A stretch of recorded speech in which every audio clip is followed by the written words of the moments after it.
This is GirlTrek. This is the Liberation Line. Every Saturday leading up to the election, we've been mobilizing our community to walk in solidarity with Black women, learning about the issues that matter most to us that impact our life expectancy. It is because we are a movement that is not just about radical self-care, but about collective care. And we are mobilizing so that we can bring our friends and families along onto this joyous movement. So welcome from wherever you are. Every Saturday, women call in. We're gonna have star 9 in a minute. If Tyrene say Morgan ain't on yet, I actually wanna start 9 right now and ask somebody if they got a Black History fact for today. We can do star 9. We're still trying to get Morgan. Okay, all right. Call her, Tyrene, you know, this is people. But really, I wonder if anybody, let's walk and talk together, sisters, and hold space for Morgan. She's walking and I'm sure gonna join us from Ghana. If you have a Black History fact for today or this week or a tidbit of knowledge that you wanna share to ground us in this conversation today, we have a powerful conversation about food justice. The conversation was organized by this dope Black woman named Angie McKee Brown, who is on the GirlTrek team leading the food justice work. She is a design thinker and an organizer, and she has brought to the table 2 other dope activists who I'll introduce in a minute, and we're gonna have a powerful conversation around food justice. But I'm gonna get Morgan on the line, and let's see if we got somebody on the line. We have somebody on the line, Tyrese? We do. Hey, sister, what's your name? Where are you calling from? Hello, can you hear me? Yes, I can.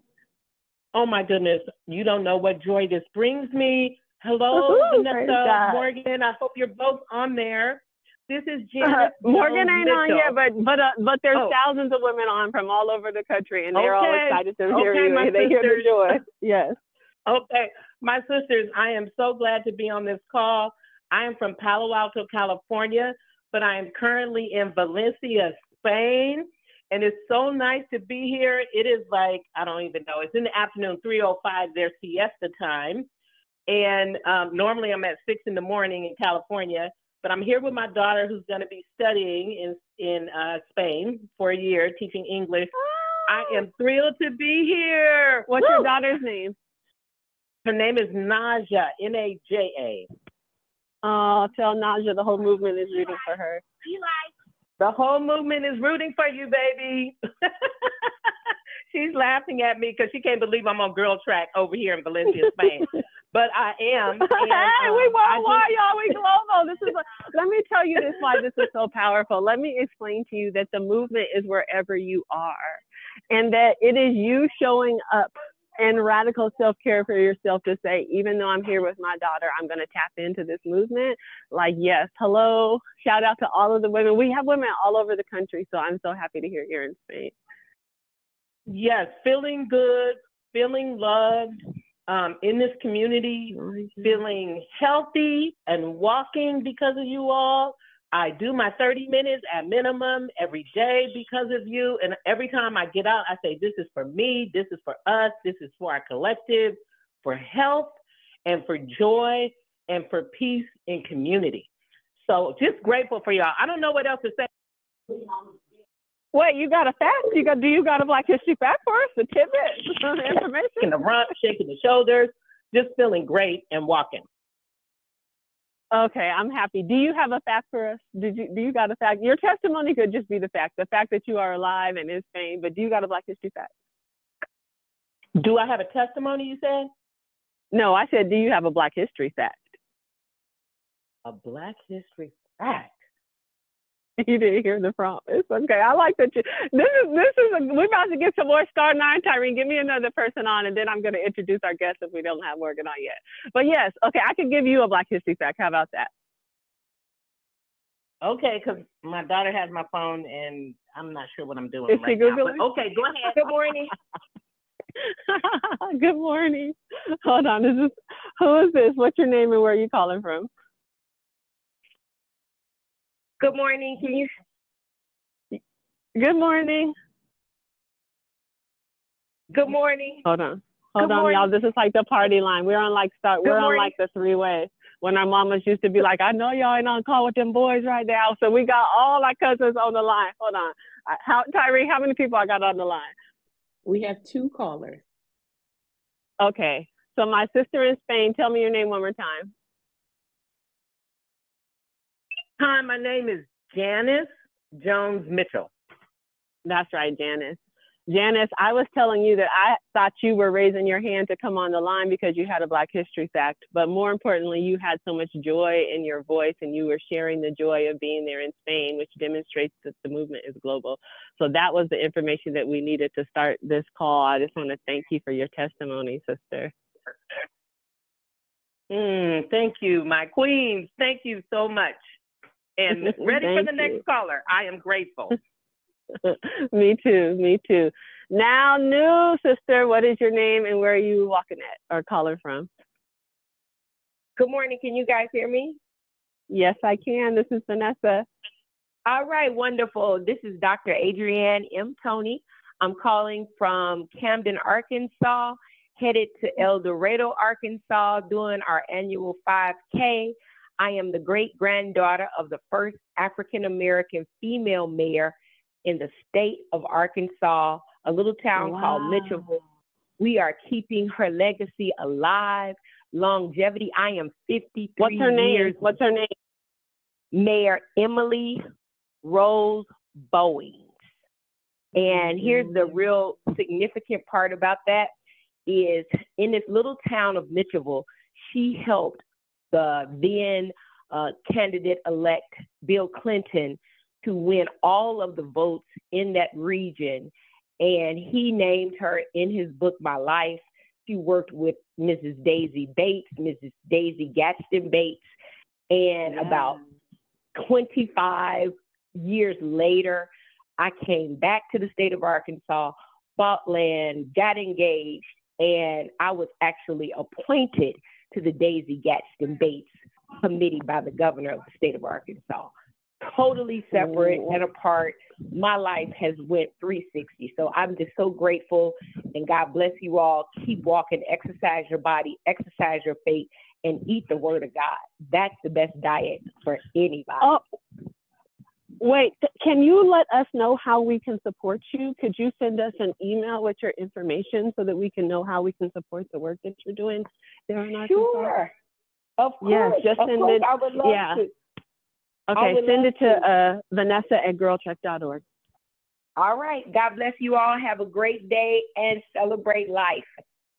All right. That was a word, sister. Thank you so much. All right, y'all. I love this. This is really a live walk. I'm actually out in Malcolm X Park. The sun just hit my face. I hope you have enjoyed those 2 Black women, one calling in from Spain, one calling in from Arkansas, to welcome us into this Saturday call. Some call it Sisterhood Saturday, some call it Superhero Saturday. Let's check and see if Morgan is on, and if not, we are going to welcome in. I have 2 sisters who are so dope. I know they can hold it down for us, and we can talk about the work that they do and then bring you all in on the line. But Tyreen, is Morgan there? Not yet. She should be in like 3 seconds. Okay. I want to wait for Morgan because this work has been so significant and close to her. So let's give her a minute or so to come on. Maybe we could play her meditation song that she has for us. I would love to hear it. Okay. Fill my cup, Lord. I lift it up, Lord. Come and quench this thirsting in my soul. Bread from heaven, feed me till I want no more. Fill my cup, fill it up, and make me whole.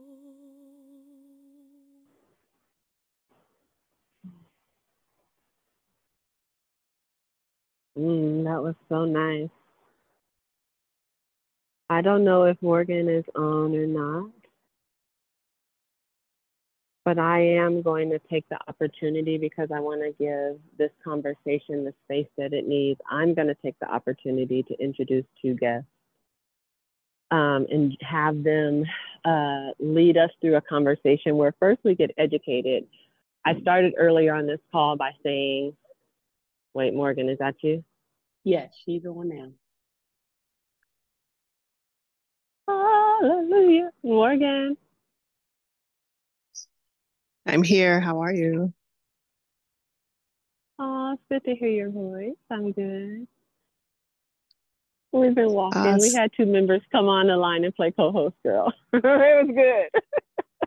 Oh, that's fun. That's a whole new model. Let's do it.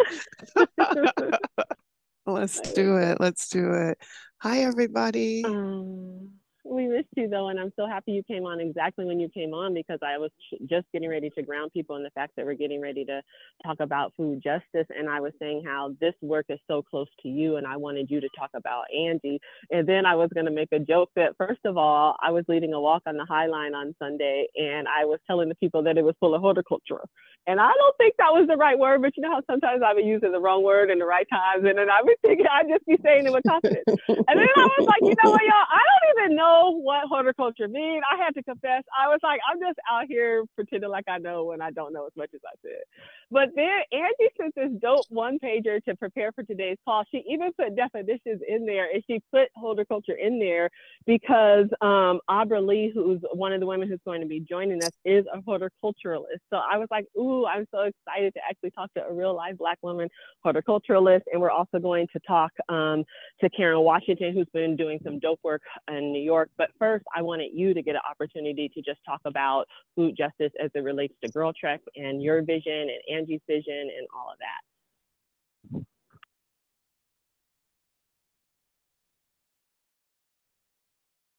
that. Sure. And you're saying the word right. Just slow down. just slow down and say all the letters. Slow down, sister. But you got it. You got that UCLA education. Oh, no, why you be trying to act like you didn't go to a premier college? You went to UCLA, girl. You got it. You're silly. You're silly. Well, you know, yeah. I'm gonna tell you that God is so good, Vanessa, because I was so uniquely prepared for this call. Because this week, I'm a part of a network of a group of women across the diaspora who do like wellness events, essentially, and learning together is one of the things we do. And this week, we had 3 experts talk about food, and particularly food from the African diaspora and how nourishing it is to particularly Black women and through stages of life, and how we have everything we need in our mother's recipes, in the oils that we've used over the years. And I mean, everybody I know use coconut oil for everything, and coconut oil is so healing, and it is a fat that we need. Or you think about all the different greens, collard greens, mustard greens. You think about the yams and all the bright colors of orange yams. And you think about squash and all the things that intimately, okra, like okra and the stews you make from okra and how satiating it is, or the fact that every single one of our mothers and grandmothers or somebody on the block had an aloe plant, because we knew it not only healed the outside of our body, but that we can consume it and it can soothe everything from acid reflux to we have everything we need in our culinary culture. And so I was reminded of that this week. And then I had the great pleasure for the last 2 years of living among the Gullah Geechee people, who are descendants from Sierra Leone, Angola, all over West Africa, but who lived in South Carolina, virtually isolated and preserved their culture. And I lived on an organic farm with a Gullah Geechee like matriarch who was featured on High on the Hog. How God put me there, I don't know, Vanessa. I don't know. Shout out to Christina, who helped broker that lease and deal. And I'm telling you that I've been going through a journey around what I am craving in my body, and how do I satiate and satisfy, the things that could not satisfy. You understand what I mean? And Yeah. I am just so great. I am so grateful for that. And then this morning, the reason I sound so relaxed is because I went to an Ayurvedic doctor who did a full body scan on me. And first of all, I'm doing good. I'm in good shape, Vanessa. It's mostly be in my head. Yeah. Be like, what is that, Lord? Is that my thyroid? Is that my kidney? No, it ain't none of it, girl. It ain't Don't none of even it. You speak know that what it over is? yourself. I rebuke. No, no. And what it is I don't have enough nutrients in my body. And I am going long times without eating proper food. And even when I'm eating plant-based, I'm not eating healthy. I'm eating a lot of rice. I'm eating a lot of flour. I'm eating a lot of the things that do not nourish my body. And I tell you this personal testimony because there are so many people out there who are just hurriedly eating to just make it from one thing to the next. And if you don't hear me say anything on this call or any of the experts that we're going to bring on, hear this. You are deserving of slowing down, of chewing what satisfies you, of swallowing, satiating, enjoying, giving thanks and gratitude and grace for things that nourish your body. And every single thing you put, I mean, food is medicine. We all know that, right? But every single thing you consume, make sure it's something you desire. Make sure it's something you need. Make sure it is serving you in beautiful ways. And I know we're running late on this call, and I don't want to do an injustice. No, we're not. Don't And rush yourself at all. Okay, we can cut where we need to cut on the replay, whatever it is we need to do. But somebody on this line, somebody on this line, and I will talk about Angie because I love Angie. Somebody on this line today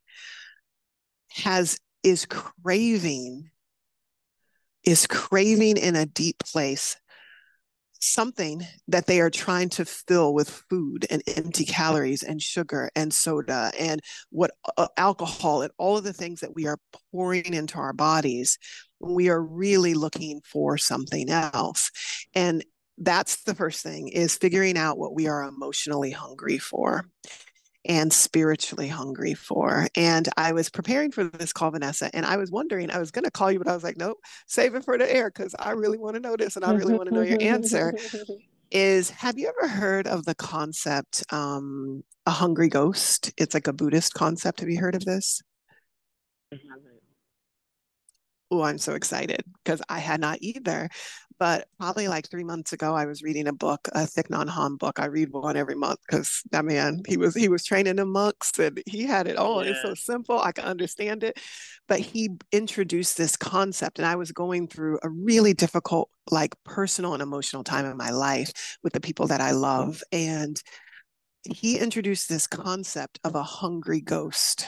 And he said in Buddhist philosophy, they conjure up this kind of image of a hungry ghost to explain all of us who are walking around who have insatiable hunger, but who have tiny mouths or no throat, right? No ability to process what we actually need. And he was saying that you have to figure out how to either spoon feed in small doses so that you can address your cravings, what you really are desiring, or you have to learn how to manage and deal with and release the cravings that you have in your life. And I just started seeing hungry ghosts all around me. Like you could talk soft, you could breathe, you could do namaste. Some people can't eat none of the spiritual food you're trying to give them. They don't got no throat. And they're starving and they're scaring you and they're going boo all up in your face. And some of the ghosts is thirsty as hell, just out there thirsty, but cannot satiate on anything. And I know this to be true, not out of judgment, out of experience. I know what it's like to be hungry for love and acceptance and validation. I know what it's like to be hungry for parenting and touch. I know what it's like to be hungry for satisfaction and release. I know what it feels like to be hungry and thirsty. And sometimes my throat was too dry to swallow. About it later, girl. But I tell this to every single person. I tell this to every single person out there. One of the things for all of us to do as we start to think out the food that we are putting in our bodies, I encourage you to expand that definition of food from the very carnal food that we eat every day, which is the starting place. I would argue that you can't even seek God's face, that you can't even sit in meditation unless you got some proper yams in your stomach, some stew with some good greens that can make your brain even focused, some really good coconut water, some really good like hydration, right? Some watermelon. Watermelon is a superfood. Don't let them tell you that you got to go get acai or whatever, however you say it. I don't know how to say it. Watermelon is a superfood. Quote me on it. And I'm telling you, we have everything we need. And I invite you, as you start to think about, and as we talk about today, the kind of carnal food that we put in our body, the kind of bright reds and oranges and orange and green, all of the food that we put in our body, that we also think about what we are consuming around us, the conversations, the music, the social media, the kind of spiritual energy that we surround ourselves with, all of the food that we are taking in, both grown from the earth and that is atmospheric all around us. So I just encourage us all to think about that. And I was going to do a meditation that was 2 minutes long because it's the exact length of a song that I love. And if we have time, I actually think it might be helpful to some people. Do you think we do, V? Yeah, definitely.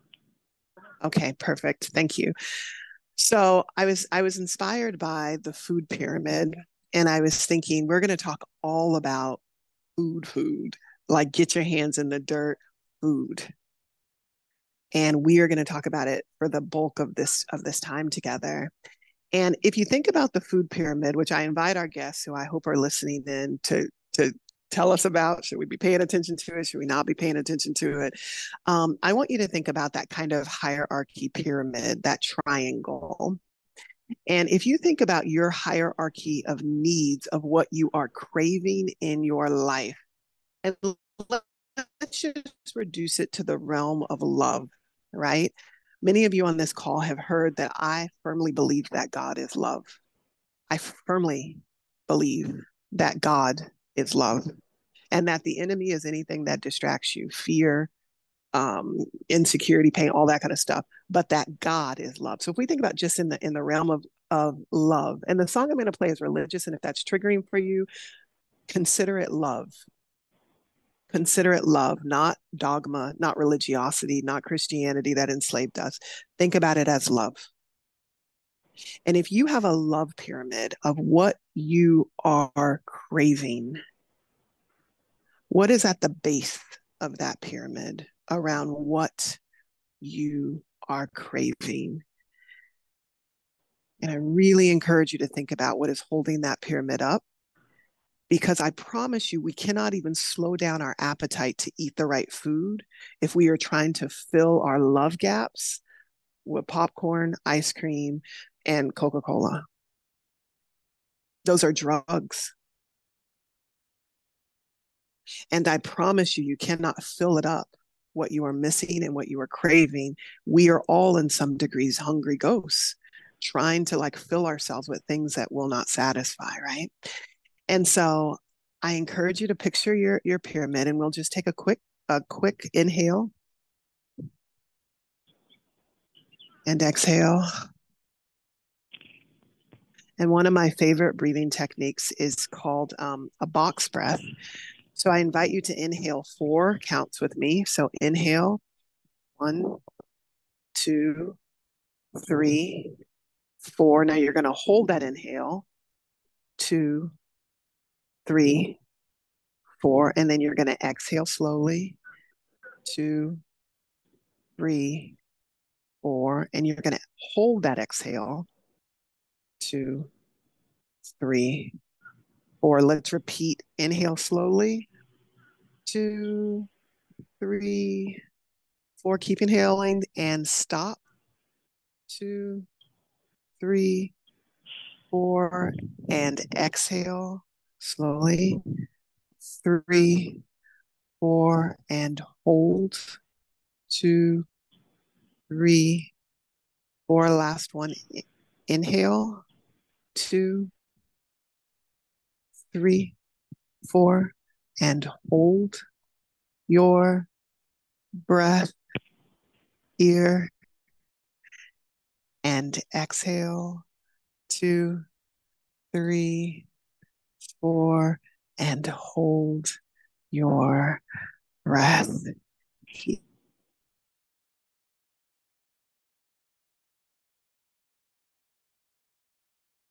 here.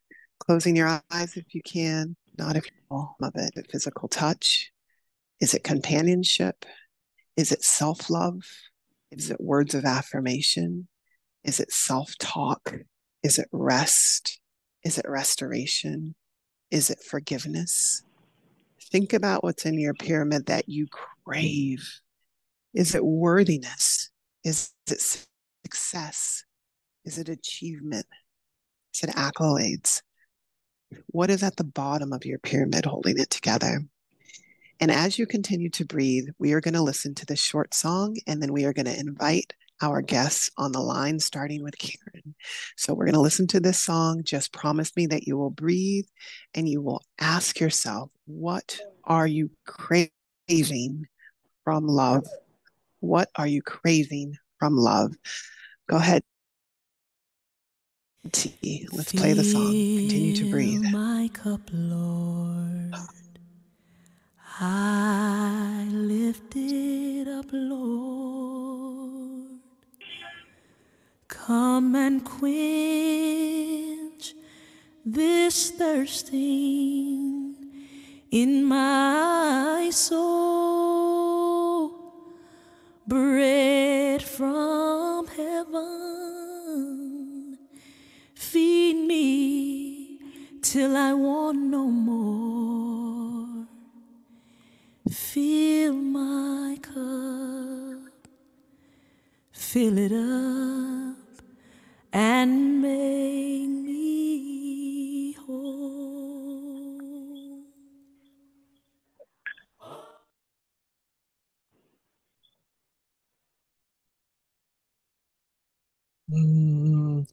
Thank you so much for that time to ground down.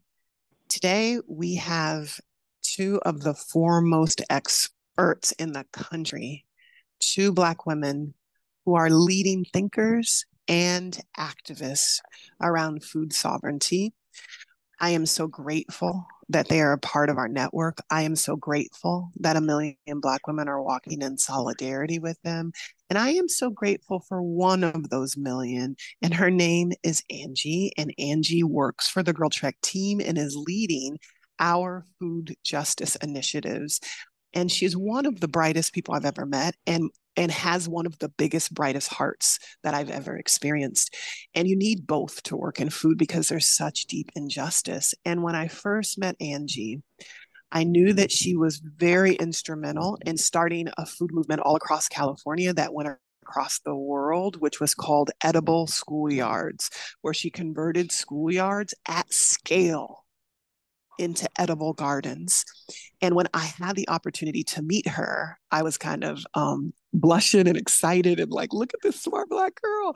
And then when she made the decision to work with and for the GirlTrek movement in partnership with all of you who are working by walking, I thought we have the best team. Oh my God, we have the best support team nationally for the work that we are about to do over the next 10 years. So Angie herself is brilliant, and it is no coincidence that she has surrounded herself with the foremost experts in food. I asked Angie, if behavior change requires us to walk for better health and we can increase our life expectancy by 7 years by walking, what is the one thing we can do around food and food sovereignty that will also increase life expectancy at least those 3 years? And she worked with us for a year doing the research. And then she worked with a team of talented people, people like Christina, who I mentioned earlier, people all over our movement, GirlTrek gardeners, there's about 1,000 of them. It's a brilliant plan. When we come together in October.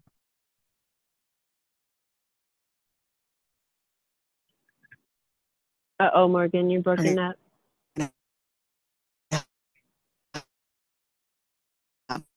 Uh-oh, Morgan. Hold on, y'all. She'll catch up in a minute.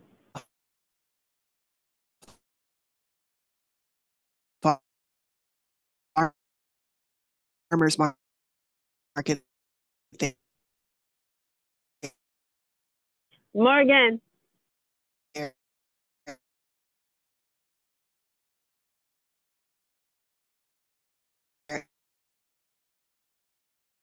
And we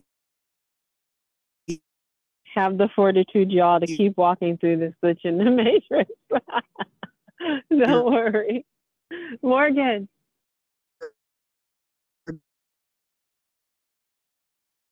Going to do something together that will ignite Morgan. Continue. Morgan. Morgan. Morgan. Morgan.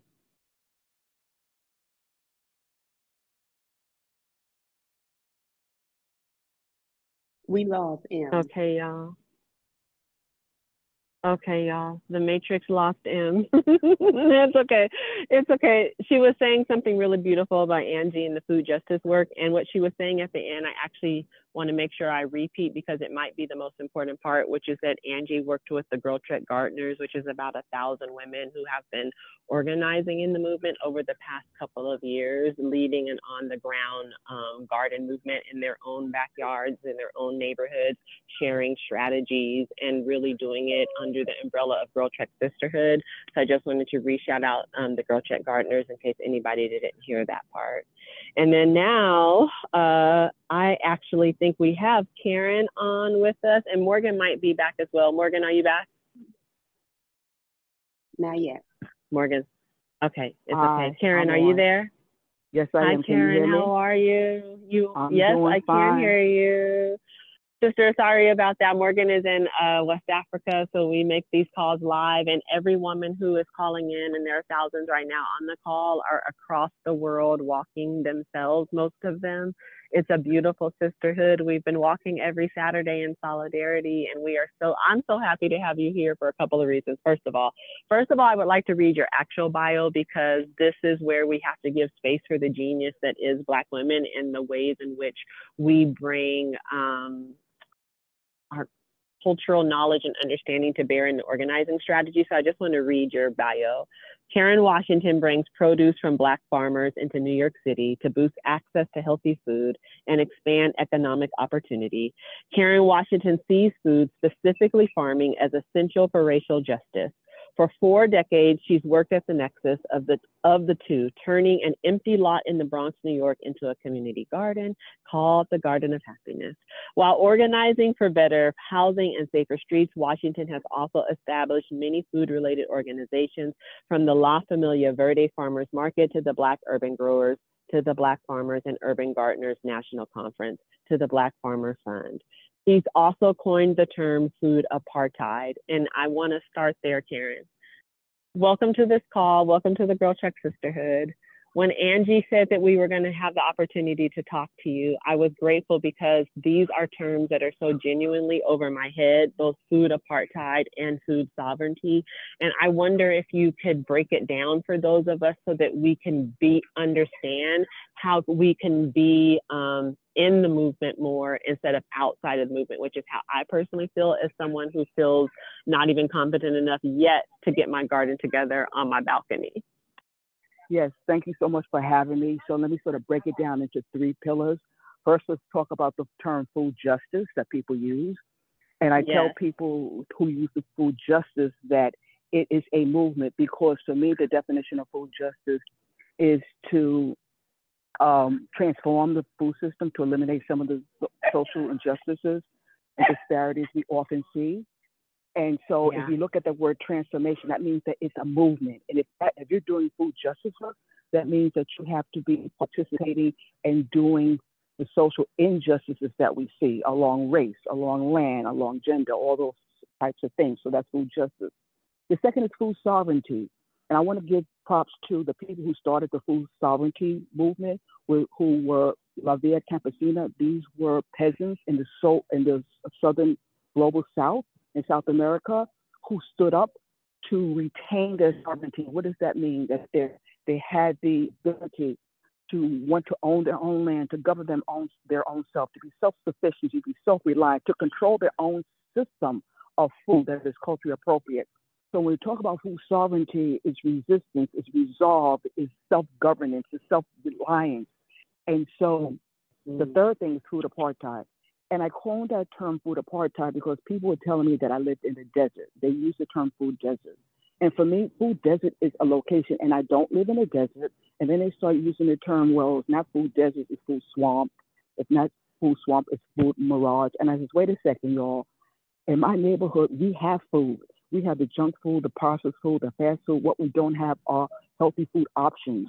So I coined the term food apartheid because I wanted people to start having those hard and difficult conversations around our food system of the haves and have-nots, which is based on race. Everyone knows the crappy food comes into our neighborhood. The crappy food comes in our neighborhood. Let's talk about demographics. People know people in affluent neighborhoods get more pristine fruits and vegetables than people in poor neighborhoods. And then economics, wealth. We need to talk about the increased wealth gap we have in this country between Black folks and white folks, which is 14 to 1 wealth gap. And so, again, those three pillars I have been talking about in my work to make people understand if we're going to talk about justice, food justice means that people with power over others have to give up that power. So I'll stop right there because you got me going and sweating and carrying on. No, please. Thank you for that. I did not understand the food apartheid in the way that you just said it. It really makes sense to me now. And I was thinking, because how can you have food sovereignty in a situation where you have food apartheid? Like, it feels like the systems are so intrinsically linked to contribute to the crisis that, quite frankly, is killing us. And especially Black women at higher and faster rates than any other group in the country. So thank you so much for that. Yes, you're welcome. Also, I remember as I was walking on the trail that Morgan said the importance of people to understand, to their food and to eat food that is healthy and stuff. But I also want people to understand you need to know who is growing your food, where your food is coming from, who grew it, if it was sprayed with pesticides or insecticides, and we need to support our Black farmers. We are dying. But how? How do we get to know that? How do we figure that out? It feels so, I am telling you, like, please, can you direct us towards how we would start to figure that stuff out? Yes, definitely. So in each state, you have a census agriculture. Each state has the census for agriculture. Yeah. You have to look up that census, and in the census, there's categories based on race. So for instance, in New York State, right, I went to the census and I looked up black farmers along race, how much land they had, and how much they, in terms of wealth. And what I found out, and this is why I got in this movement so hard, is that I said, wait a second, out of 57,000 farmers in New York State, you will get that number. How many farmers in your state? Then I looked at, according to race, well, how many Black farmers? And I looked at Black farmers, and I saw out of 57,000, only 139 were Black. And I'm saying, wait a second, 139 are Black. And then I looked at the amount of land that we have, white farmers in New York, and also in the United States have millions and millions of land. We have less than 1% of land here in the United States when it comes to Black farmers. And so you have to educate yourself. A lot of y'all go to farmers markets and y'all don't see Black farmers in a farmers market. Y'all need to ask why. Like, where are they?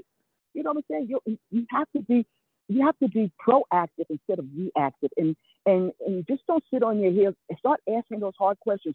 When you go to a grocery store, you ever ask when you go into these big grocery stores like Whole Foods, or you ever ask, like, where's the food coming from? Are you supporting Black farmers? Ask these questions. Make yourself feel uncomfortable to be comfortable, because that's what I did. And then I went to my elected officials. I went to my elected officials and demand change, demand support. And this is how we started the Black Farmer Fund. Folks, we started the Black Farmer Fund in 2019 when people told me that Black people only want to play sports and they only want to do movies and stuff like that. And then we looked at the income wealth. And what we found is a 14 to 1 income wealth gap that's there. on average, Black farmers make minus $960.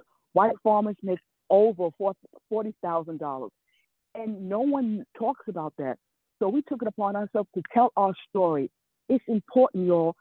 Tell your story. And as a result, our Black Farmer Fund, we so far have amassed over $11 million, which will go to Black farms and Black businesses. Karen, you are fire. You're fire, Karen. You're fire. You are fire. And I'm so grateful that you're on. I hope people can hear me. I've heard your whole comments. I'm so grateful for the work that you're doing. Thank you. Thank you for supporting Black farmers. As a granddaughter of Black farmers, and most of us on this phone are granddaughters of Black farmers because we were sharecroppers, and before that we tilled the whole country and fed the whole country.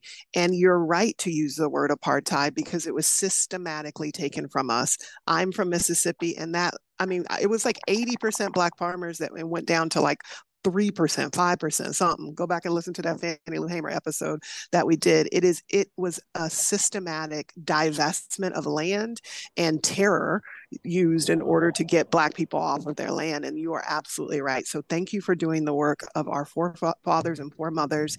And thank you for doing the work to feed our children and future generations. I have one last question for you, Karen. As we get ready for a monumental presidential election, what are the food issues we should be looking for and voting on? Yes, so there's a huge farm bill that's coming up. We have to make sure that elected officials know about the farm bill, and money is put in. Money is put into the Child Nutrition Act. Money is put in to, again, help Black farmers. I mean, folks, we need help, and you have the power with your vote to make sure that when you speak to your elected officials, make sure that there's money put in for Black farmers, money put in for access to land. Even though this vote is a national vote, you have to have boots on the ground to start working locally. You can't always think about the federal government, the national movement. What are you doing locally to make change? Get involved, get up your butts, and start being proactive instead of reactive. Do not sit and wait for things to happen because, baby, if we don't do anything, I guarantee you 10 years from now, there'll be no Black farmers and you'll have one race of people controlling our food system. So know your congressperson, know your assembly person, know your state senator, know your congressperson, because, baby, I knew all of them, up to the mayor, up to the governor. And why? Because as a participant, I felt that I had a right to ask. Call them. Make an appointment, sit down in their office and say what you have to say. You can do that. I have done that. It's easy. That is excellent. It's excellent advice. Go to your city, your county, your state council meetings, budgetary meetings, and insist that you understand how food budgets are being spent and allocated. I love this advice. I love how practical you are, and I love how spirited and passionate you are. Godspeed to you. We are supporting you. We are walking in solidarity. If there is a specific call to action you have for us, we are always here to listen. We're so grateful for the work that you're doing. Thank you so much, sister. Thank you so much, and have a blessed day. Bring in the ancestors and the work that we do. Yes. The Thank wind you, is Karen. blowing over Thank here. you. They're happy with you. Morgan. And we are going to bring on our second guest. Before we bring on Abra, just really quickly, I want to uplift the work of one of our organizers in New York. She was one of our coaches, Coach Marcy. She literally just traveled down to DC to be present at the Senate hearing that is working with the FDA, focusing on the additives that are in our foods. And she has been deep organizing and teaching workshops on how women can eliminate the toxins from their diet and pushing legislation that's helping us to get toxins out of our foods. And so I just wanted to uplift her work and just say thank you to her. And I even think it's a good segue into bringing Abra on because I know Abra knows a lot about the secret seditious nature of garden clubs and the ways in which Black women have organized. And so I'm excited to talk to her. That's brilliant. And I wanted to uplift, in addition to our national staff and all of our GirlTrek gardeners, one of the earliest leaders in our GirlTrek gardeners movement was Christina Smith Galloway, or Galloway Smith. She got two last names. I don't know the order, but Christina is an advisor to Vanessa and I, is a friend, is a sister friend to everybody, and she's a farmer. And her family, she comes from, I don't know, Christina, you're gonna have to correct me, girl, 5 or 6 generations of Black farmers, and actually got her family was bestowed the land in the most historic, spectacular fashion. And they have led the way in South Carolina to holding on to Black land and Black farms. And she's a celebrity in that community, and are so grateful for your advice all of these years and for your family's work all of these years. So we have some trekkers who are doing great work out there. And I would say arguably the people who never gardened before and have thriving collard greens and tomatoes and squash in their backyard because they took the call to be a GirlTrek gardener. More on that soon. Let's bring on our sister, Abra Lee, who is incredibly well-versed on the history of Black gardening clubs and the connection between food and social justice movements. And that's where we want to be in the intersection of. Are you there with us, Miss Lee? Yes, I'm here. Good morning. How y'all doing today? Hi, Abra. Bless. Nice to talk to you. Hey, nice to talk to you too. And I just wanted to, because I do have a few friends on the call. It's actually Abra. I don't want you to feel bad about it, but it's my name is Abra. Yeah. Because I know I know they hear me. So anyway, I just wanted to say that. No, do not have a listen, Black women out there. Wrong the whole time. Yeah, don't. To every Black woman out there, that was a masterclass. Her name is Abra. Make sure people saying your name right. Welcome, Abra. Thank you so much. And welcome to Abra's friends. That's like the most powerful thing we've heard on the whole call, that the expert done brought her own friends. Yeah, go ahead, B. That was so sweet. I actually just want to honor Abra and read your bio, Abra, so that people understand like your full receipts here, because you genuinely are a horticulturalist. And I want you to give people the definition of that in a minute, because Angie put it on my cheat sheet. She gave me the definition in advance. You're a historian and a writer who researches Black garden history and raises awareness of the subject.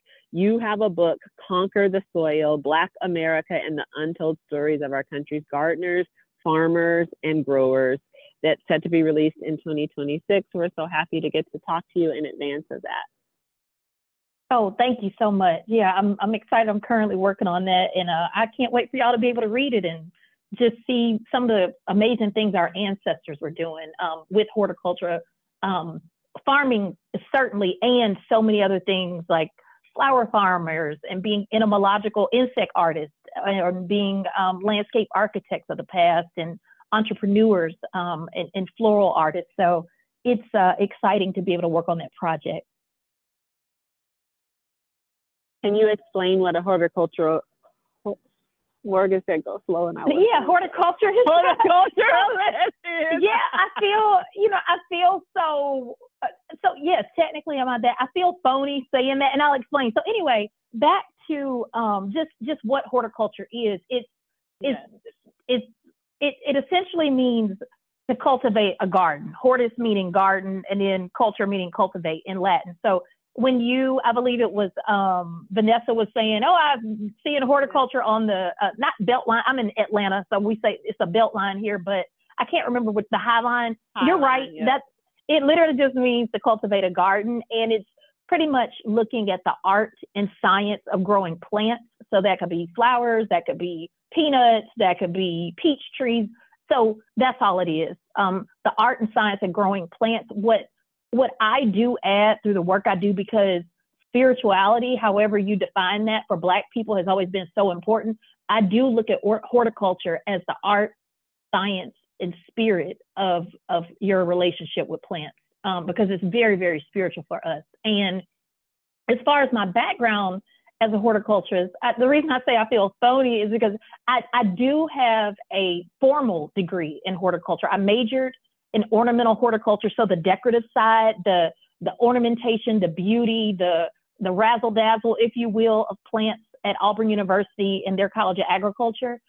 And I come from a Black farm family too, and our family still has our land. We don't still have an active farm, but I can never pretend that I am the plant person that my mother and my great aunts and my great grandparents and all these relatives were that literally grew up on a farm in rural Georgia. So that's why I feel like such an imposter. You're saying that paper don't make you an expert. You can't absolutely no not. No, grandma.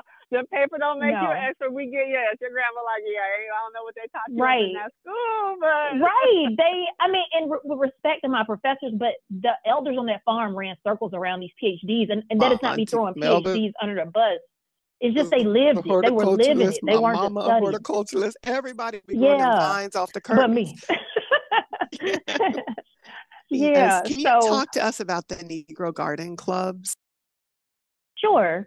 So there have been Black garden clubs all across America for well over 100 years. And one of the first places I pinpoint that started that is with HBCUs, historically Black colleges and universities, in the late 1800s. And Black garden clubs have just existed in Black communities. And I mean, when I say Black communities, I mean from New York to Virginia to Georgia to Louisiana to Alabama to California. So wherever Black people are gathered, there have always been Black garden clubs. The most famous and high profile of those clubs were the clubs in Virginia, and they formally organized on April 22nd, 1932 as what was then called the Negro Garden Club of Virginia. So what makes Virginia special and a standout group, and also I would say North Carolina and Ohio, is that the Black garden clubs in those three states, but most famously Virginia, they federated. So they had their own constitution, they had their own state organization, separate and independent of the non-Black, the white organization during the Jim Crow era that was formally organized. So it doesn't mean you're not formally organized within your own community. What it means is that they had multiple communities on the same page on how they were going to move forward with just gardening in their own spaces, at their own homes or wherever they took up residence or whatever their communities were. Thank you for that breakdown, and I hope every single woman on this call is getting excited. And tell me, like, the civil rights movement. Morgan. I was saying that. But I was saying Chris showed the garden clubs of Virginia and organized and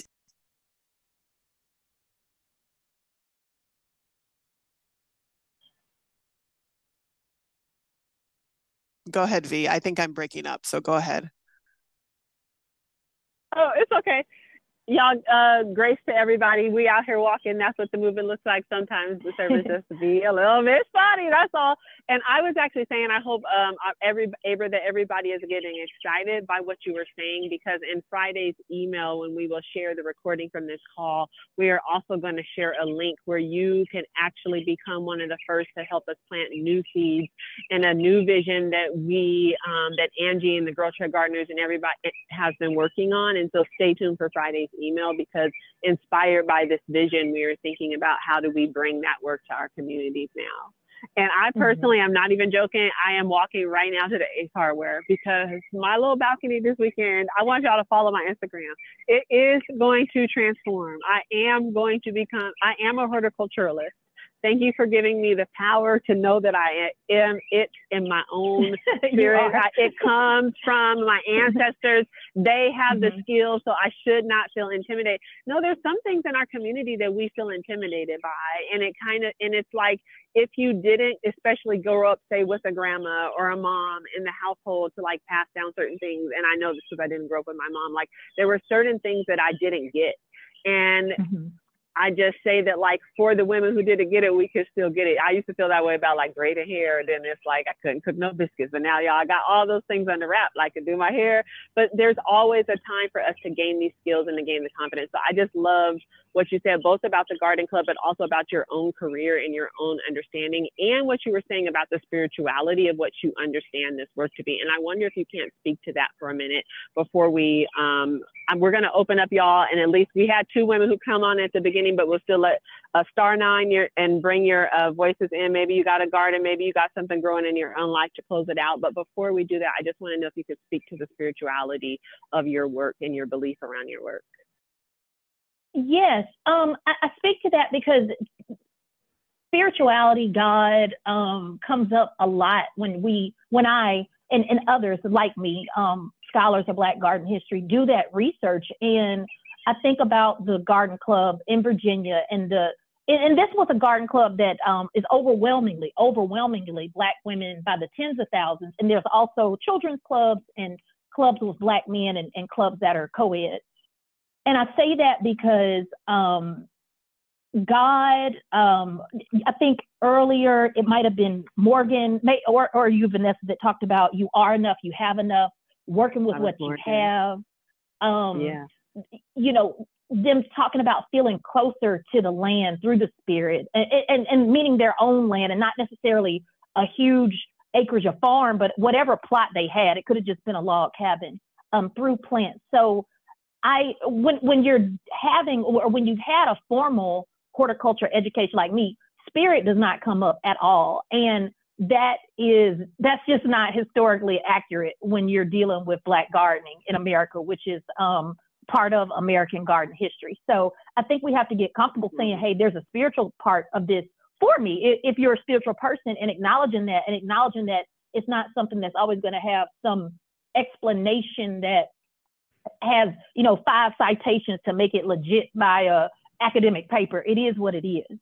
So I think that's really special about Black gardening in America. And you were talking about going to ACE and getting your plants and I shouldn't go there. I got to go to the Black farmers market. Look, no, Karen's going to be like, did this woman not hear anything I said? No, I did. I'm just going to look and get inspired.